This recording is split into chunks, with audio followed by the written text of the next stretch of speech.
Дэлхийд дахинд олон улсын удирдагчид сүсэгтнүүд Папа Францисийн дурсгалд хүндэтгэл үзүүлж байна. Оросын Албаны улсын ерөнхийлөгч Владимир Путин Украин улстай шууд яриа хэлэлцээ хийхэд бэлэн гэлээ. Канада улсын захин орчинд албан ёсны хэлэл мэдээллийн ягантлагууд хориглогдсноор хуурамч мэдээлэл давмгаалж байна.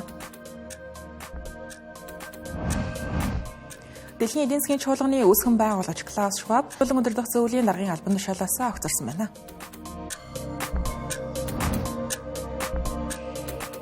Арам тэргүүзэгчтэй Тэнгэр телевизийн гадаад мэдээний хөтөлбөр эхэлж байна. Та бүхэн дэлхийд дахин өргөж байгаа цаг үеийн мэдээлэлээс таймл өргөх болно.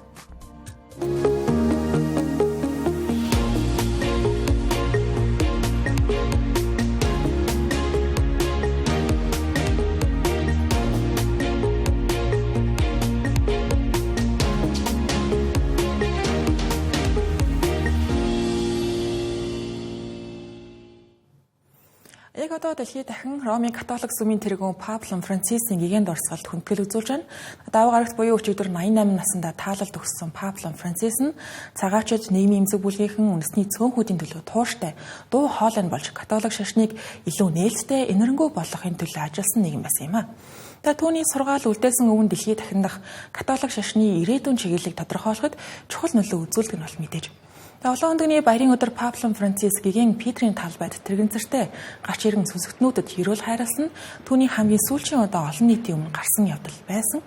Тэрээр уушигны хатгалгааны улмаас удаан хугацаанд эмнэлэгт хэвтэн эмчлүүлснийхээ эцэст өнгөрсөн сард эмнэлгээс гараад байсан юм а. Эмчнэрийн зөвлөснөөр тэрээр олон нийтийн арга хэмжээнээс зайлсхийх шаардлагатай байсан ч өөрийн хүсэлтээр улаан өндөгний баярын үеэр олон нийтийн өмнө тийхүү дахин гарч ирсэн байна. Гэвч үүний маргааш нь орон нутгийн цагаар өглөөний 7 цаг 35 минутын үед Папа Францис 88 наснда таалалд өгслөө гэж Ватиканаас албан ёсны мэдээллийг гаргасан байна.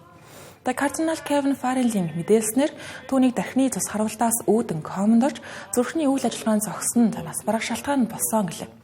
Түүнийг нас барсан тухай мэдээ цацагдсан даруйд олон мянган сүсэгтнүүд гигэн Петрийн талбайд цугласан байна. Одоо ч дэлхийд дахин томоохон хотуудад сүсэгтнүүд цуглаж олон улсын удирдагч нар эмэнэл илэрхийлж хэд хэдэн улсад гашуудал зарласан байна. Ватиканаас Папа Францисийн олон нийтэд зориулсан хүндэтгэл үзүүлэх ажиллагааг албан ёсоор хаг барагт эхлүүлэхээр төлөвлөж байгаа гэлээ. Өнөөдөр Ватиканаас түүний гэрээсэлийг олон нийтэд ил болгосон ба. Гэрээсэлт нь миний буш гоёл чимэглэлгүй энгийн байг зөвхөн Францис гэж бичигдсэн байхад хангалттай гэж бичигдсэн байжээ. 1936 оны 12 дугаар сарын 17-нд Аргентин улсын Буэнос Айрес хотод төрсэн тэрээр Ромын католик сүмийн анхны Латин Америк гаралтай тэргүүн байсан ба. Тэрээр дэлхийн 1 тэрбум гаруй католик шашинтнуудын хувьд сүүлийн 12 жилийн турш үзэл санааны удирдагч үлгэр жишээ байсан гэж хэлж байна. Тодорхойлбол 2013 оны 3 дугаар сард Папа 16 дугаар Бенедиктийн араас Папа Францис католик сүмийн тэргүүнээр сонгогдсон байдаг. Өнгөрсөн хугацаанд Папа Францис нь уур амьсгалын өөрчлөлт, цагаачдын эрх, ядуурлыг бууруулах зэрэг олон чухал асуудлуудыг хөндөж дуу хоолой өргөсөөр ирсэн. Тэрээр нас барахынхаа өмнөх өдөр хүртэл хууль бус цагаачдыг албадан гаргах нэрийдлэр хүний эрхийг зөрчихгүй байхыг уриалж байсан. Мөн тэрээр сүм доторх хүний эрхийн зөрчилд тооцогдох үз асуудлуудад бодиттой арга хэмжээ авч католик сүмүүддэх эмэгтэйчүүдийн оролцоог нэмэгдүүлж Ватиканы санхүүгийн ил тод байдлыг сайжруулах чиглэлд дорвитой алхмууд авч байсан юм. Тиймдэрч түүнийг оршуулах ёслолд олон улсын удирдагч нар дэлхийд дахиндах олон мянган сүсэгтнүүд оролцох төлөвтэй байна. Оршуулах ёслолын тав хараахан зарлагдаагүй байгаа ч гэлээ энэ 7 хоногийн сүүлчээр байх болов уу гэсэн таамаглал байна. Папа Францис инхүү нас нөхдөснөөр Ромын католик сүмийн удирдлагуудад дараагийн папламыг сонгохоос эхлээд олон хүндхэн ажлууд үлдэж байгаа. Шинээр сонгогдох Папа Францисийн нэрнгүү нээлттэй бодлогыг үргэлжлүүлэх үү эсвэл өмнөх уламжлалт хатуу чиг шугам руу эргэх үү гэдэг кардиналуудын гар дээр очиж байгаа гэж хэлж байна. Түүний оршуулах ёслолын дараа 15-аас 20 хоногийн дотор кардиналуудын коллежийн тэргүүн бүх кардиналуудыг Ромд цуглуулan шинэ папыг сонгох хаалттай санал хураалтыг зохион байгуулна. Дараагийн папламаар хэн сонгогдох вэ тухайд Филиппиний кардинал Луис Антонио Тагл, Итали улсын кардинал Пьетро Паролин зэрэг хүмүүс нэрсэн дурддаж эхэлсэн байна. Дашин дуртахад Папа Францис нь 2023 оны 8 дугаар сарын 31-нд Монгол улсад айлчилж байсан Төв Азийн буддын шашинтай улсад Папа айлчилсан анхны тохиолдол болон байдаг. Оросын Албаны улсын ерөнхийлөгч Владимир Путин Украин улсын эрх баригчтай шууд яриа хэлэлцээ хийх, мөн дахин түр хугацааны гал зогсоох хэлэлцээр байгуулахад нээлттэй хандна гэлээ. Хоёр улсын дипломатууд хамгийн сүүлд шууд яриа хэлэлцээг хийсэн нь дайн эхэлснээс төд удалгүй буюу 2022 оны 3 дугаар сард Турк улсын Истанбул хотод болж байсан. Түүнээс хойш талууд нүүр тулсан шууд яриа хэлэлцээ хийгээгүй байгаа лээ. Оросын албаны улсын ерөнхийлөгч Владимир Путин нь өнгөрсөн баасан гарагт улаан өндөгний баярт зориулан 30 цагийн турш гал зогсооно гэдгээ зарлаж, гал зогсоох хугацаа нэм гарагийн шүн дундад дуусгаруулсан юм а. Үүний дараа тэрээр сэтгүүлчдэд яриаг үедээ Оросын албаны улс альва инх тайвны санаачилгааг үргэлж дэмжсээр ирсэн тул Украины зүгээс ч гэсэн ижил байр суурьтай байна гэж найдаж байгаа гэдгээ хэлсэн байна. Үүний дараа Кремлийн хэвлэлийн төлөөлөгч Дмитрий Песков Интерфакс агентлагт тайлбар хийхдээ ерөнхийлөгч Владимир Путин Украины талтай хоёр талын шууд яриа хэлэлцээ хийхэд бэлэн гэдгийг илэрхийлсэн болохыг уламжилсан байна. Үүний өмнө Украин улсын талаас ерөнхийлөгч Володимир Зеленский 4-р сарын 20-нд дэд бүтцийн барилга байгууламжууд руу чиглэсэн алсын тусгалд буужин дроны цохилтыг 30 хоногийн хугацаанд харилцан зогсоох тухай санал гаргаад байсан. Үүнийг албан ёсоор хүлээн авах хэсгээ одоо хүртэл Москвагаас мэдэгдээгүй байна. Мөн Володимир Зеленский Москва гал зогсоох саналыг хүлээн авсан хэсгээ мэдэгдээгүй байгаа. Хариуг одоо хүртэл хүлээж байна гэсэн утгатай мэдээллийг өчигдөр хийсэн байлаа. Хараахан эцсийн байдлаар хоёр тал хоёул дагаж мөрдгөө амлсан гал зогсоох хэлэлцээр албан ёсоор байгуулагдаагүй байгаа ч гэлээ сүүлийн үед Киев, Москва аль нь өөрсдийн санаачилгаар гал зогсоох саналуудыг инхүү дэвшүүлсээр байна. Энэ нь өдийг хүртэл уулзалт яриа хэлэлцээрүүдэд зууршлагчийн үүргээр оролцож байсан Америк нэгдсэн улсын ерөнхийлөгч Дональд Трамп хэлэлцээрээс гарч магадгүй гэдгийг анхааруулсантай холбоотой байж магадгүй байна. Тодорхойлбол Америк нэгдсэн улсын төрийн нарийн бичгийн дарга Марко Рубио өнгөрсөн баасан гарагт Орос Украины дайныг зогсоох хэлэлцээрт ойрын хугацаанд ингэхдээ өдрөөр хэмжигдэх хугацаанд ахиц гарахгүй бол ерөнхийлөгч Дональд Трамп хэлэлцээрээс гарна гэж мэдэгдсэн байсан. Wall Street Journal-ийн мэдээлснээр Америк нэгдсэн улсын зүгээс дэвшүүлж байгаа энхийн төлөвлөгөөнд Кремийг Оросын албаны улсын нэг хэсэг гэдгийг хүлээн зөвшөөрөх, мөн Украин НАТОд элсэхгүй гэсэн баталгаа өгөх зэрэг заалтууд багтсан байгаа гэлээ. Эдгээр нь Кремлийн тууштай шаардаж байгаа гол нөхцлүүд юм. Гэхдээ эдгээр нь Украины талаас давж болохгүй улаан шугамаа гэж тодорхойлсон нөхцлүүд. Мөн олон улсын хууль дүрмтэйч гэсэн зөрчилдөх зүйлс тул талууд дайныг бүрэн дуусгах хэлэлцээрт хүрч чадах хэсэг нь одоо хүртэл тун эргэлзээтэй байна. 4-р сарын 23-нд Украины дипломатууд Лондон хотноо Америк, Их Британи, Франц зэрэг улсын эрх баригч нартай уулзгаар болсон байна. Энэ нь 4-р сарын 17-нд Парис хотноо болсон өмнөх хэлэлцээний үргэлжлэл юм. Уг Парис дахь уулзалтын үеэр Америк нэгдсэн улсын дипломатууд Украин болон Европын талуудад гал зогсоох анхны төлөвлөгөөгөө танилцуулсан байдаг. 4-р сарын 28-нд буюу эх даваа гарагт Канада улсад парламентын сонгуул болно. Сонгуул болох гэж байгаатай холбогдуулан Канада улс дахь Facebook, Instagram-ийн хэрэглэгчдийн мэдээлэл хүлээн авахгүйс сувгууд нь албан ёсны хэлэл мэдээллийн агентлагуудын бэлтгэсэн баримт нотлохоотой мэдээ биш, харин улс төрийн агуулгатай хэдэн талыг барьсан пост сурталчилгаа хуурамч мэдээлүүд болж хувирсан байна. Энэ 2023 онд Канада улсын засгийн газар шинэ хууль баталж олон нийтийн сүлжээгээр мэдээ түгээж байгаа платформуудыг үндэсний хэлэл мэдээллийн байгууллагуудад төлбөр төлөхийг шаардсантай холбоотой. Үүний улмаас Meta компани буюу Facebook, Instagram-ийн эзэмшигч компани Канада улсын хэрэглэгч нарт зориулсан мэдээний агуулмжийг бүрэн хориглосон байдаг. Энэхүү хориг нь The New York Times зэрэгтэй олон улсын гадаадын нэр хүндтэй хэвлэлүүдийг хүртэл хоригт очруулсан байна. Ингэснээр техник технологи хөгжиж хүмүүс мэдээллийг захин орчноос түргэн шуурхай авах нь нэмэгдэж байгаа ийм үед захин орчин дахь албан ёсны хэлэл мэдээллийн агентлагуудын үйл ажиллагаа хязгаарлагдаж байгаа захин орчныг энэхүү худал мэдээллээр дүүргэж байгааг Канада улсын одоогийн нөхцөл байдал тодор харуулж байна. Гэхдээ бүрч анхааруулжтай нь судалгаагаар 5 хүн тутмын ердөө нэг нь Facebook, Instagram-д албан ёсны агентлагийн мэдээ хориглогдсон талаар мэдэж байгаа нь хүмүүс өөрсдөө ч мэдлгүйгээр хуурамч мэдээллийн нөлөөнд өртөж байгааг харуулж байгаа юм. Одоогийн байдлаар Канада улсын Facebook, Instagram хэрэглэгчдийн фидэд химэл оюун ухаанаар бүтээгдсэн хуурамч мэдээлэл улс төрийн ухуулга, криптовалюттай холбоотой лөөврийн шинжтэй заруудаар дүүрсэн байна. Тухайлбал яг одоо Canada Proud гэх нэртэй хэд барууны чиг баримжаатай Facebook хуудсыг 620 мянган хүн дагаж байгаа юм. Энэхүү хуудас нь 2024 оны 1-р сараас хойш 9 сая гаруй хандлт авч бичлэгүүд нь 60 сая гаруй үзэлттэй болсон байна. Ингэхдээ 2024 оны эхнээс хойш Facebook болон Instagram-д 250 мянган канад доллароос давсан зардлаар улс төрийн сурталчилгаа явуулсан байна. Одоогийн байдлаар энэхүү хуудас нь улс төрийн суртал ухуулгын шинжтэй мэдээлэл түгэж ингэхдээ зарим үед бодит мэдээлэлд байгаагүй агуулгыг нэмж худал мэдээлэл түгээх нь хэвшил болсон байна. Тухайлбал Canada Proud-ийн явуулсан сурталчилгаануудын нэгэнд нь Канада улсын одоогийн ерөнхий сайд Маккарник Гилсон Максвелл гэх бэлгийн үйлчилгээний хэрэгээр яллагдсан хүнтэй авахуулсан зургийг ашиглан тэднийг холбоо сүлбээтэй гэх утгатай мэдээлэл түгээсэн байна. Гэвч бодит байдал дээр уг хоёр хүний хооронд ямар ч бодит холбоо харилцаа байхгүй.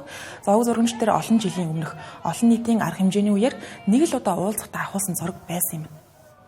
Гэтэл энэ сурталчилгаа нь одоогийн байдлаар Facebook, Instagram дээр хэдийн 100 мянга давсан хандлттай болсон байна. Энэ мэтчлэн Канада улсын захин орчинд Канадын үндэсний телевиз CBC зэрэг нэр хүндтэй хэвлэлүүдийн логог ашиглаж хэрэглэгчдийг хуурж байгаа тохиолдлууд нэмэгцээр байна. Албан ёсны мэдээний агентлагуудын хязгаарлалтаа Мета компани зөвтгөхдөө Канадын хуулийг мөрдөх үүднээс бизнесийн шийдвэр гаргасан гэж мэдэгдэж ирсэн. Мөн хэрэв хуулинд өөрчлөлтүүд орох юм бол шийдвэрээ эргэн гарч мэдээний агентлагуудын үйл ажиллагаанд тавьсан хязгаарлалтуудаа зогсоох боломжтой гэж байна. Дэлхийн эдийн засгийн чуулганы үүсгэн байгуулагч Клаус Шваб төлөөлөн удирдах зөвлөлийн даргын албан тушаалаас бууж, Дэлхийн эдийн засгийн чуулганыг сүүлийн 50 гаруй жилийн турш удирдсан. Өдгөө 88 настай Клаус Шваб нь өөрийн хүсэлтээр огцорно гэдгийг энэ сарын ихээр анх мэдээлж байсан. Түүний оронд түр орлон гүйцэтгэгчээр Nestle компаниг гүйцэтгэх захирласан Петр Барабек томилогдсон байна. Дэлхийн эдийн засгийн чуулган нь жил бүр Швейцарь улсын Давос хотноо олон улсын бизнес, засгийн газар, академик болон эргэний нийгмийн удирдагч нарыг нэг дор цуглуулдаг томоохон уулзалт гэдгээрээ дэлхийд танигдсан юм а. Харин Клаус Швабын хувьд тус чуулганыг удирдах хугацаанд энэхүү арга хэмжээг дэлхийн нийтийн тулгымдсан асуудлуудыг хилэлцдэг, гол давцан болон хөгжүүлж, эдийн засгийн түншлэл болон стратегийн бодлогын хилцүүлгийг өрнүүлдэг гол байгууллага болгож чадсан билээ. Тэрээр Ши Жинпинг, Владимир Путин, Дональд Трамп зэрэг олон улсын нэр хүндтэй удирдагч нарыг Давост өрн оролцуулж байсан. Клаус Швабын намтраас харуул тэрээр 1938 оны 3 дугаар сарын 30-ны өдөр Герман улсын Равенсбург хотод төржээ. Тэрээр инженер, эдийн засагч, академич мэргэжилтэй бөгөөд түүнийг дэлхийн эдийн засгийн чуулганы үүсгэн байгуулагч гэдгээр нь дэлхийн нийт илүү сайн мэддэг. Хамгийн анх Европын менежментийн чуулган гэх нэртэйгээр эхэлсэн энэхүү байгууллага нь Швабын удирдлагад ор дэлхийн нийтийн сорилтуудыг хамтран шийдвэрлэх зорилготой төр хувийн хөвшлийн хамтын ажиллагааны олон улсын чухал платформ болон хөгжсөн билээ.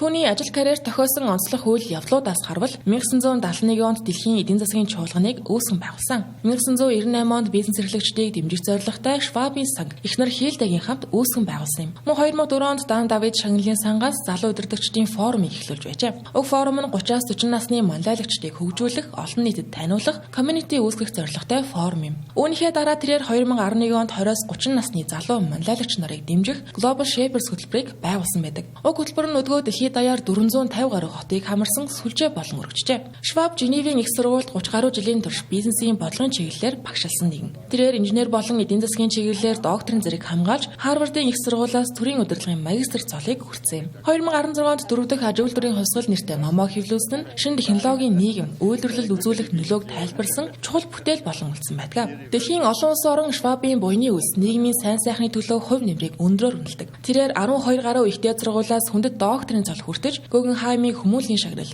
Дан Давид шагнал, дэлхийн эдийн засгийн шагнал зэрэг олон улсын нэр хүндтэй шагналуудын эзэн болж байсан юм. Мөн Их Британаас гигэн Майкл болон гигэн Жоржийн одон Франц, Япон, Хятад, Герман, Эрдэнэт зэрэг улсуудаас төрийн дээд одон шагналуудыг хүртэж байжээ. Цэнгэр цэлээсийн гадаад мэдээний хөтөлбөр үргэлжлүүлж байгаа. Хөтөлбөрийн хэсэгт бид зарим мэдээллийг товчоор өргөнө. Даваа гарагт алтны ханш унц нь $3,400 давж түүхэн дээд түвшинд авирлаа. Тодорхойлбол алтны спот нь 2.7% өсөж унц нь $3,417 хүрсэн бол алтны фьючерс 2.9% өсөж $3,425 болсон байна. Мөн өдрийн дээд ханш нь $3,430 болж шинэ рекордыг тогтоожээ. Эдийн засагт тодорхойгүй эрсдэлтэй нөхцөл байдал үүсэх үед хөрөнгө оруулагч нар алтыг хамгийн аюулгүй хөрөнгө оруулалтын хэрэгслээ гэж хардаг байна. Тиймдээ Америк болон Эцний хоорондох худалдааны зөрчил $10 ханшийн унаалтын хөрөнгө оруулагчдыг инхүү алт руу хошуурахад хүргэжээ. 2025 гарснаас хойш алтны ханш түүхэн дээд үзүүлэлтүүдэд удаа дараа шинжилж нийтдээ $700 ханш өссөн байна.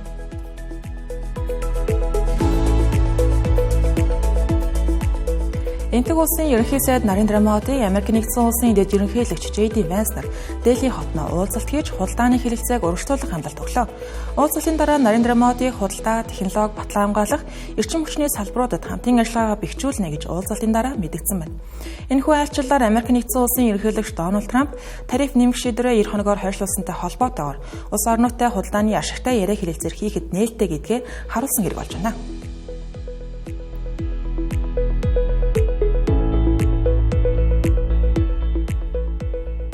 Израиль улсын дотоодын аюулгүй байдлын албаны дарга Рон Бар, ерөнхий сайд Беньямин Нетаньяху түүнд засгийн газрын эсрэг тэмцэл өрнүүлэгч иргэдэг тагнаж өгөхийг удаа дараа шаардсан гэлээ. Тэрээр Израиль улсын дээд шүүхийн өмнө мэдүүлэг өгөх үедээ энэ талаар ярьсан байна. Роненбарын хэлж байгаагаар Нетаньяху үндсэн хуулийн шинжилгээтэй холбоотой үүссэн жагсаалт цуглааны үед дээд шүүхийн шийдвэрийг үл тоож өөрт нь үнэнч байхыг шаардсан гэлээ. Энэхүү иргэн Израиль улсын ардчлал, улс төрийн эрх мэдлийн тэнцвэртэй байдал алдагдаж байгааг харуулсан явдалд тооцогдож байна.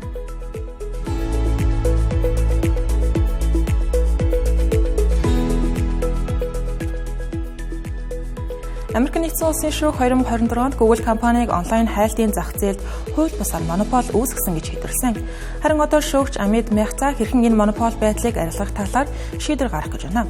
Үүнтэй холбоотойгоор Вашингтоны шүүхэд 3-7 хоногийн турш сонсголууд зохион байгуулагдаж, Google болон Америк нэгдсэн улсын хууль зүйн яам байр суурийг хамгаалах юм.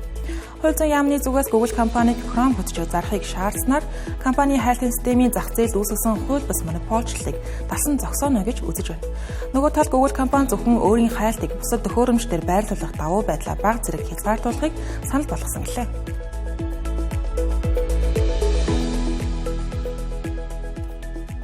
Цэнгэл телевизийн гадаад мэдээний хөтөлбөр та бүхэнд хүрэлээ. Анхаарлаа хандсан явдал баярлалаа.